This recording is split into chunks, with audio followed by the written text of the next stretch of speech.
আসসালামু আলাইকুম গাইস, সবাই কেমন আছেন? আশা করি সবাই ভালো আছেন। আলহামদুলিল্লাহ আমিও অনেক ভালো আছি। বাবুর আব্বু প্রবাসে চলে যাওয়ার পরে আমার এবং কি আমার বাপজানের মনটা ভীষণ খারাপ ছিল। তাই তো মনটা ভালো করার জন্য বাবা মায়ের কাছে বেশ কয়েকটা দিন থেকে গেলাম। মেয়েদের বিয়ের পরে শ্বশুর বাড়ি যতটাই সুখের এবং শান্তির হোক না কেন, বাবার বাড়ি হচ্ছে মেয়েদের একমাত্র শান্তির জায়গা, যেখানে এসে কিনা শান্তিতে নিঃশ্বাস ফেলা যায়, যেখানে কিনা মুক্ত পাখির মতো উড়ে বেড়ানো যায়, যেখানে কিনা নির্ভয়ে থাকা যায়, কারোর কোনো রকম কোনো কথা থাকে না। আমি বাবার বাড়িতে এসেছি 1 মাসেরও বেশি হয়ে গেল, শুধুমাত্র মনের কষ্টটাকে দূর করার জন্য। বাবা মা ভাইয়েরা এরা তো সবাই আমার আপন। এরপরে যদি আমার আপন কোনো মানুষ কিংবা সুখে থাকার মতো, হাসি খুশি থাকার মতো শুধুমাত্র আমার জীবনে এই একজন মানুষই পাশে ছিল, সে হলো আমার সন্তানের বাবা। সে কিন্তু প্রবাসে চলে যাওয়ার পর আমার বাপজান আর আমি বলতে গেলে একদমই একা হয়ে গেছি, যে কারণে সে চলে যাওয়ার পরপরই আমি আমার মা বাবার কাছে চলে আসি। যাই হোক, বেশ কয়েকটা দিন তো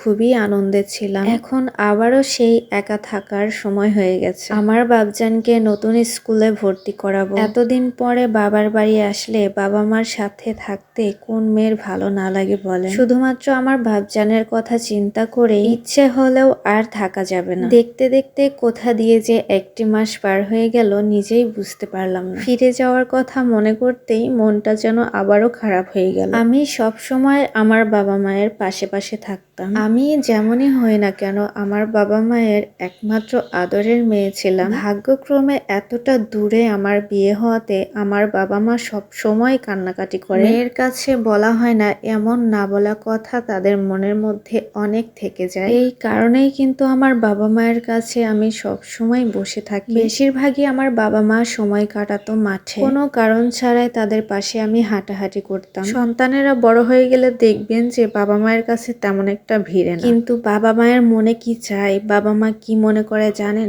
সন্তানেরা বাবা মায়ের কাছে কখনোই বড় হয় না। তারা সব সময় এমনটাই চায় যে আমার সন্তান যদি আমার পাশে পাশে সবসময় থাকতো, মন খুলে যদি তার সাথে কথা বলতে পারতাম। বাবা মায়ের এমন কষ্টটা প্রত্যেকটা সন্তানেরই বোঝা উচিত। এই জন্যই আমি তাদের কাছাকাছি থাকি। তাদের দুজনেরই মনের মধ্যে না বলা কথাগুলো আমি তখন মন দিয়ে শুনি। আমার তখন মনে হয় তারা যেন কথাগুলো আমাকে সামনাসামনি বলতে পেরে কতটা যে শান্তি পাচ্ছে এটা আমি বলে বোঝাতে পারবো না। এই জন্যই বলি ভাই এবং আপুরা, আপনাদের যাদের মা বাবা আছে, আপনি যতই ব্যস্ত থাকুন না কেন মা বাবাকে একটু সময় দেবেন, তাদের কাছে গিয়ে একটু বসবেন, তাদের না বলা কথাগুলো একটু হলেও মন দিয়ে শুনবেন। আমি আমার মা বাবা ছেড়ে অনেকটাই দূরে থাকি, ইচ্ছে হলেও আসতে পারি না, যে কারণে আমি এখানে আসলে একটি দিনের জন্য হলেও আমি একা থাকি না। মা বাবাকে একটুখানি হাসি খুশি রাখার জন্য সবসময় পাশে পাশে থাকি। অজান্তেই মা বাবার সাথে কাটানো দিনগুলো শেষ হয়ে গেল। তো গাইস, ভিডিওটি ভালো লেগে থাকলে অবশ্যই লাইক, কমেন্ট, শেয়ার দিয়ে পাশে থাকবেন। সবাই ভালো থাকবেন, সুস্থ থাকবেন, নিরাপদে থাকবেন। আল্লাহ হাফেজ, আসসালামু আলাইকুম।